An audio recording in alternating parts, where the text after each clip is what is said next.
आजवर तुम्ही अनेक चोऱ्यांच्या कहाण्या ऐकल्या असतील. कधी दागिन्यांची चोरी, कधी पैशांची चोरी किंवा मग काही सिनेमांमधून दाखवलेल्या अफलातून चोरींच्या कथा. पैसे, सोनं चांदी अशा गोष्टी चोरीला जाणं आपल्याला आता काहीसं सामान्य वाटू लागलंय. पण तुम्ही कधी ऐकलंय का की टॉयलेटचं भांड चोरीला गेलंय आणि तेही काही साधं सोपं नाही, तब्बल 55 कोटींचं. आता यातूनच प्रश्न उभा राहतो की इतकं महागडं भांड कोण वापरतं आणि अशा गोष्टींची चोरी कोण आणि का करतो. पण जेव्हा लक्षात येतं की हे चोर 5 मिनिटात ती चोरी करून पसार झाले, तेव्हा त्यांची योजना किती अचूक होती हे समजतं. तर ही सगळी मजेशीर पण आश्चर्यजनक गोष्ट सांगायला मित्र आहेच. नमस्कार, मी तुषार आणि तुम्ही पाहत आहात तुमचं आवडतं युट्यूब चॅनल जय हिंद जय महाराष्ट्र. गेल्या काही वर्षात लोकांचं सोन्याविषयीचं आकर्षण प्रचंड वाढलेलं दिसतंय. पूर्वी फक्त गळ्यात किलोच्या साखळ्या घालणाऱ्या गोल्डन बँडकडे लोक बघायचे, पण आता सोन्याच्या वस्तूंमध्ये वेगवेगळ्या प्रकारचे हटके आणि चमकदार प्रयोग दिसून येतात. कुणी सोन्याचा बूट घालतोय, कुणी गॉगल, तर कुणी सोन्याचा शर्ट शिवून मिरवतोय. काही तर आपली गाडी सोन्याच्या थराने सजवतात. पण या सगळ्यांनाही मागे टाकले ते एका व्यक्तीने. थेट आपल्या घरात 55 कोटी खर्च करून सोन्याचं टॉयलेटच बसवलं. पण म्हणतात ना, शो ऑफ जितका मोठा त्यात रिस्क तितकीच जास्त. आणि तसंच इथेही घडलंय. चोरांनी अवघ्या 5 मिनिटात हे सोन्याचं टॉयलेट लंपास केलं. ही घटना एवढी धक्कादायक होती की जगभरात तिची चर्चा झाली. ही चोरी 14 सप्टेंबर 2019 रोजी इंग्लंडच्या ऑक्सफोर्ड जवळील व्हेनहाईम पॅलेस या ऐतिहासिक राजवाड्यात पहाटेच्या सुमारास घडली.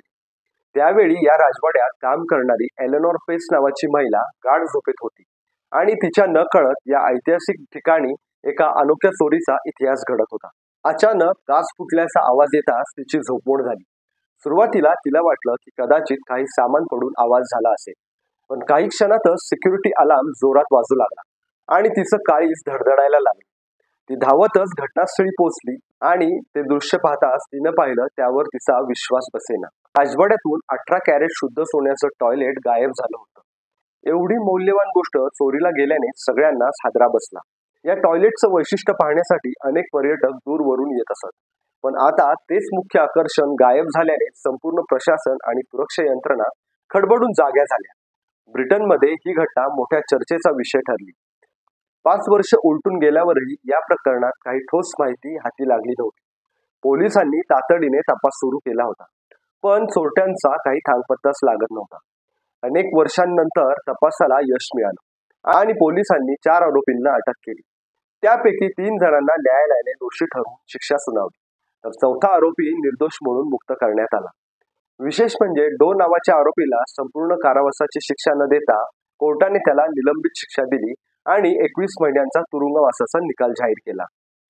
न्यायालयाच्या मते डोची भूमिका मुख्य गुन्हेगारांनी इतकी गंभीर नव्हती, कारण तो या टोळीचा मध्यस्थ होता.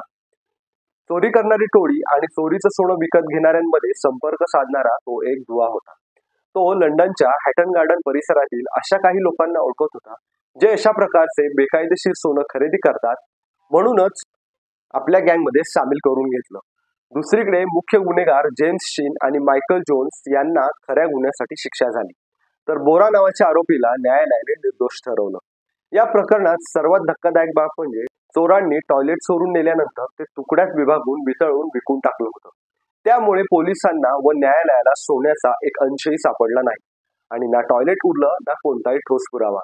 तपासादरम्यान आणखी एक गंभीर बाब उघडकीस आली, ती म्हणजे जिथं हे सोन्याचं टॉयलेट ठेवण्यात आलं होतं तिथे सुरक्षेची आवश्यक ती व्यवस्था पुरेशी नव्हती. राजवाड्यातील सुरक्षा रक्षकांनी त्या टॉयलेटकडे फारसं लक्ष दिलं नव्हतं, कारण त्यांना वाटलं की हे साधं सोपं शौचालय आहे. त्यांना या वस्तूची खरी किंमत माहितीच नव्हती, त्यामुळे त्यांनी याकडे पूर्णपणे दुर्लक्ष केलं. जेव्हा प्रदर्शन संपलं तेव्हा सुरक्षा कर्मचाऱ्यांनी आपली पोस्ट सोडली. विशेष म्हणजे त्या परिसरात कुठेही सीसीटीव्ही कॅमेरे नव्हते, कोणी गस्त घालत नव्हतं आणि दरवाजे तर इतके कमकुवत होते की चोरट्यांनी ते सहजपणे तोडून आत प्रवेश केला. इतकंच नाही तर दरवाजांना नीट कुलूप सुद्धा लावलेलं नव्हतं. अशा निष्काळजीपणाचा आणि गोंधळलेल्या सुव्यवस्थेचा फायदा घेत चोरट्यांनी केवळ काही मिनिटातच ते 55 कोटीचं सोन्याचं टॉयलेट पळवून नेलं. या प्रकरणात सोन्याचं टॉयलेट चोरीला गेलं, न्यायालयीन कारवाई झाली, काही आरोपींना शिक्षा सुद्धा झाली, पण शेवटी मिळालं काय? ना ते सोन्याचं टॉयलेट सापडलं, त्याच्या विक्रीतून मिळालेला पैसा सापडला. ही घटना ऐकताना जरी हास्यास्पद वाटत असली तरी ती तिथल्या सुरक्षा यंत्रणेच्या गंभीर अपयशावर मोठं प्रश्नचिन्ह उभं करते. या प्रकरणावर तुमचं काय मत आहे हे आम्हाला कमेंटमध्ये नक्की कळवा. आणि अशाच रहस्यमय व माहितीपूर्ण व्हिडिओसाठी जय हिंद जय महाराष्ट्र या तुमच्या आवडत्या YouTube चॅनलला सबस्क्राईब करायला विसरू नका. जय हिंद जय महाराष्ट्र. नमस्कार.